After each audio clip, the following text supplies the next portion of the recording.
Olá, meu irmão, minha irmã, que a paz de nosso Senhor e Salvador Jesus Cristo estejam com todos neste dia.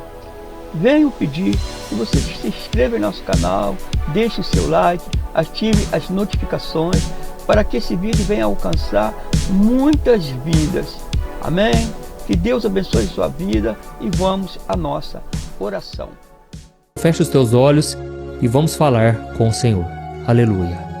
Senhor, meu Deus e meu Pai, eu quero te agradecer por este momento. Pai, muitas pessoas que estão me ouvindo aqui agora precisavam desta palavra. Pai, eu sei que não tem sido fácil, Pai. Hoje em especial parece que tudo está dando errado. Parece que a gente já acordou triste e desanimado. Mas eu te peço, ó Deus, traga provisão, Senhor. Entre, Senhor, no nosso coração e arranque, Pai, todo medo, todo desespero. Que o Senhor, meu Pai, fortaleça o cansado, o abatido. Que o Senhor traga alegria ao nosso coração. Porque a Tua palavra diz que a alegria que vem do Senhor é a nossa força. Pai, em nome de Jesus eu te peço, conceda os desejos do nosso coração. Assim como está escrito no Salmo 37, que quando encontramos prazer na Tua presença, o Senhor concede os desejos do nosso coração. Oh, meu Deus, quantas pessoas aqui estão preocupadas, porque já estão te seguindo, já estão caminhando contigo, mas parece que as lutas estão cada vez maiores. E elas se questionam, será que Deus não está vendo? Eu estou seguindo Ele há tanto tempo. Será que Ele não vê que está faltando mantimento na minha casa? Pai, eu sei que muitas pessoas agora estão reconhecendo que já questionaram ao Senhor por causa dessas coisas. Mas eu te peço, Senhor, tem misericórdia de nós. Perdoa os nossos pecados, as nossas falhas. E que o Senhor abra portas na nossa vida. Que o Senhor traga provisão e que o Senhor traga também a paz de espírito que tanto precisamos. Oh Jesus, eu creio que o Senhor está operando aqui nesta oração. Eu creio que não tem sido em vão estes momentos de oração. Pai, nos ajude, Senhor, a não quebrar essa corrente de fé, mas que a cada dia a gente possa estar aqui, apresentando os nossos pedidos, necessidades, de manhã e à noite, começando o dia na Tua presença e terminando, consagrando o nosso dia e a nossa vida nas Tuas mãos. Pai, em nome de Jesus, eu abençoo cada homem e cada mulher que está aqui orando comigo. Cada necessidade eu te peço, Senhor, entra com provisão. E desde já eu te agradeço, já te louvo por tudo que o Senhor tem feito. E eu creio que o Senhor já está agindo em nosso favor. Assim como está escrito na Tua palavra, em Isaías 64, versículo 4, que não existe outro Deus semelhante a Ti, que trabalha em favor daqueles que nele esperam. Pai, eu creio que enquanto esperamos em Ti, o Senhor trabalha em nosso favor. E eu te louvo e te agradeço por tudo, ó Pai. Fica conosco, hoje e sempre. Em nome de Jesus. Amém. Glória a Deus. Pessoal, o que eu quero falar com vocês hoje é a respeito da provisão de Deus. Eu sei que muitos de vocês que estão me assistindo aqui, muitas vezes ficam preocupados, desesperados, porque vocês já estão na caminhada já faz um bom tempo, vocês estão seguindo Jesus, obedecendo a palavra, mas parece que muitas coisas ainda precisam mudar. E é nessa hora que bate o desespero. Irmãos, deixa eu dizer uma coisa para vocês. O terreno do diabo é o desespero. É onde ele mais trabalha. É onde ele mais planta as mentiras dele na nossa mente.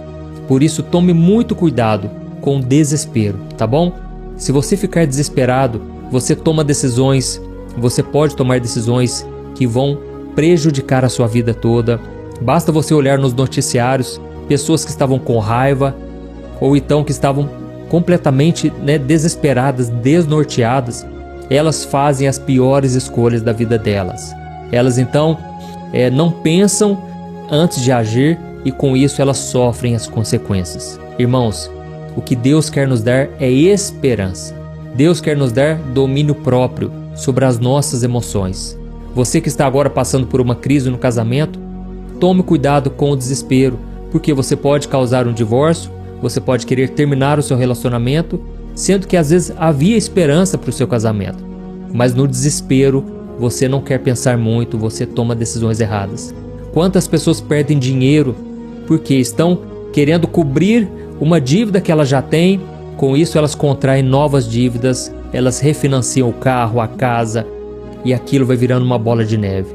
Irmãos, tem hora que a gente tem que parar, a gente tem que respirar fundo e não fazer nada simplesmente. Às vezes só o fato de você não fazer nada já vai garantir a sua vitória.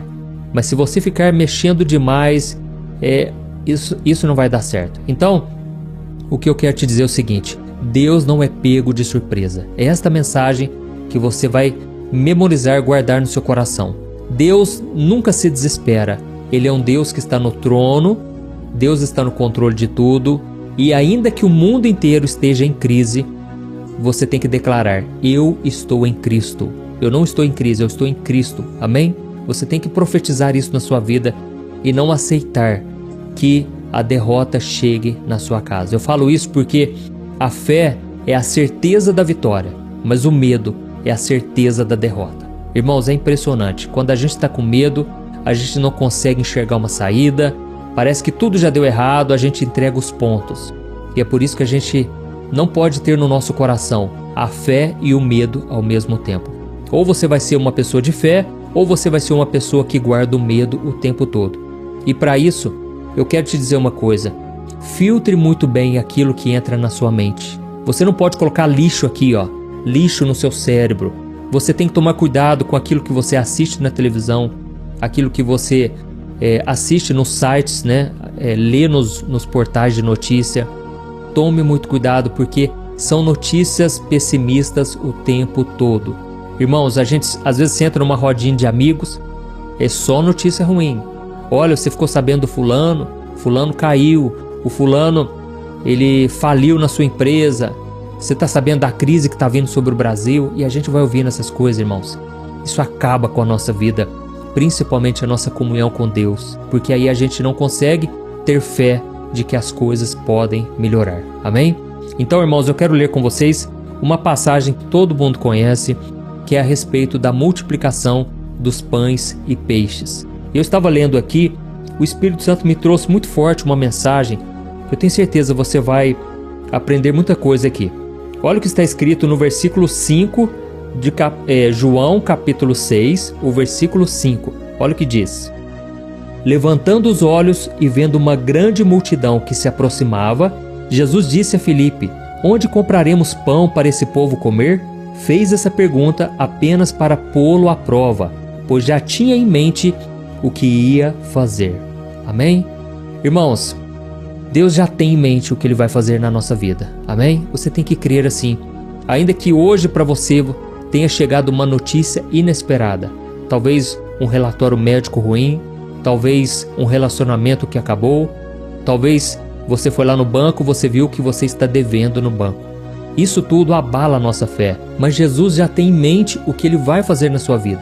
Só que essas provações vêm para testar a nossa fé, para saber se realmente a gente vai continuar crendo em Deus ou não.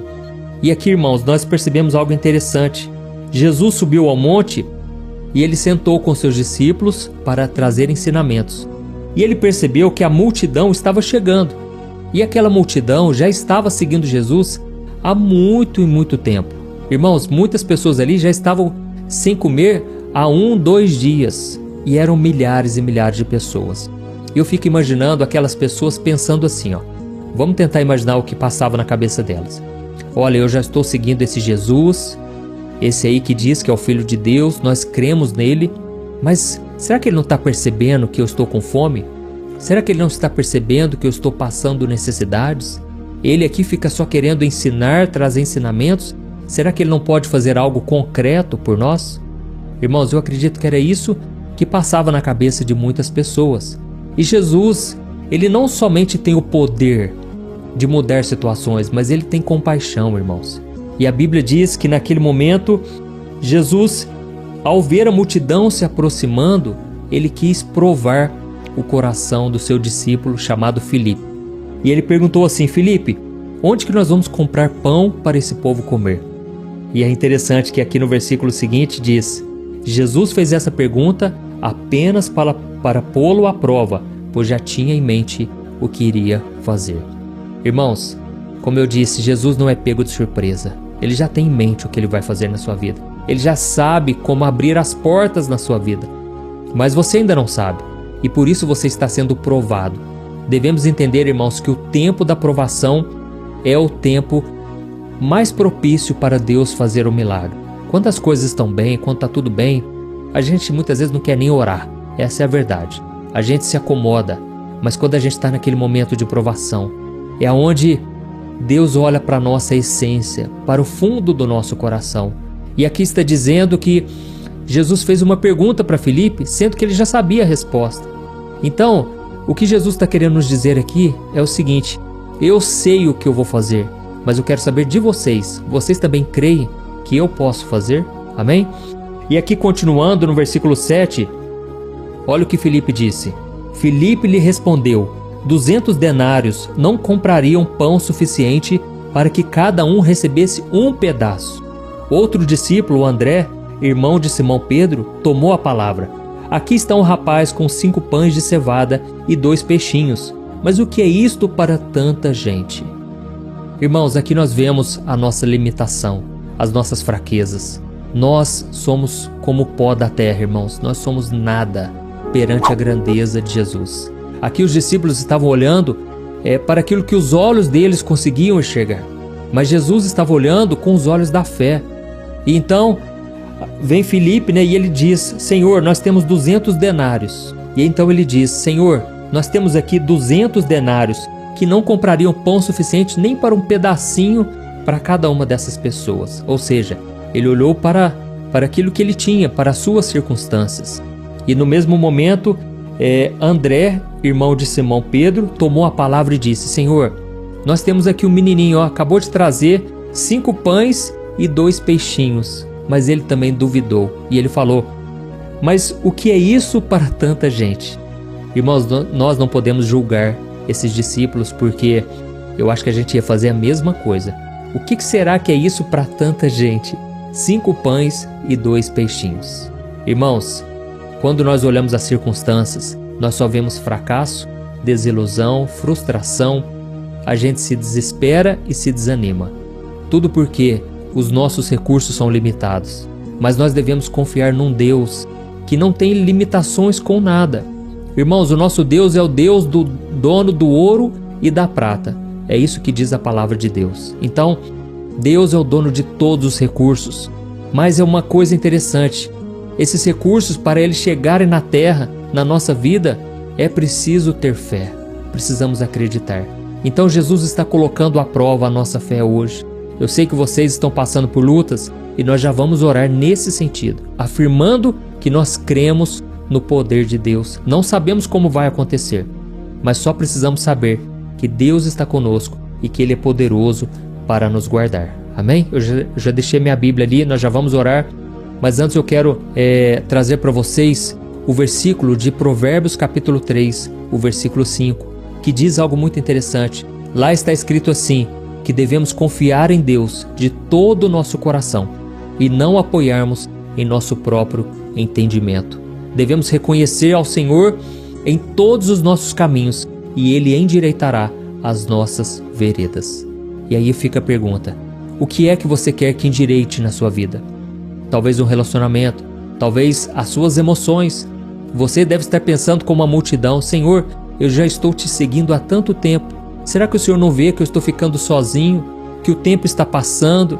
Eu já passei dos 30, já passei dos 35. E aí você começa a pensar como as pessoas do mundo, né? A mulher pensa assim: vou ficar para titia. Agora eu não vou encontrar mais ninguém. O final da minha vida vai ser muito triste, eu vou ser sozinho. Minha irmã, não pense dessa maneira. Deus pode fazer com que você tenha uma família abençoada. A Bíblia diz que Ele faz com que o solitário habite em família. Que a mãe que não tem filhos, ela seja alegre mãe de muitos filhos. Irmãos, Deus é poderoso. Deus pode fazer o impossível. Por isso você tem que crer até o final. Eu me lembro que enquanto eu esperava pela minha futura esposa, muitas pessoas diziam para mim assim: será que você vai continuar obedecendo a Deus ainda que não aconteça esse milagre? E teve até uma pessoa que falou assim: e se você não casar? Como que vai ser? Como que vai ficar a sua situação? Porque você está esperando em Deus, você não quer se relacionar com ninguém. Mas não é que eu não queria relacionar, irmãos. É que as pessoas que eu encontrava as moças, né? Eu percebi que não valia a pena, não tinha o mesmo propósito. E foi então que eu tive que tomar a decisão. Eu vou esperar até o milagre chegar. Eu vou continuar orando, vou fazer a minha parte. E para essas pessoas eu respondia: o meu Deus é fiel e Ele vai fazer o que está no meu coração, porque eu creio que aquilo que eu desejo no meu coração é agradar a Deus, é tudo para a glória dEle. E Deus concedeu o meu desejo e eu creio que vai acontecer com você hoje. Amém? E agora nós vamos orar. Você vai aquietar o seu coração. É como se a gente abaixasse a frequência, né? Vamos tirar toda a ansiedade, todo o medo e vamos nos entregar completamente ao Senhor. Como eu disse para vocês, não devemos confiar em nosso próprio entendimento. Ou seja, não devemos tentar adivinhar como Deus irá fazer. Deus vai fazer, irmãos. Não importa as circunstâncias, se as pessoas à nossa volta acreditam ou não. Deus vai fazer, Ele é fiel. Amém?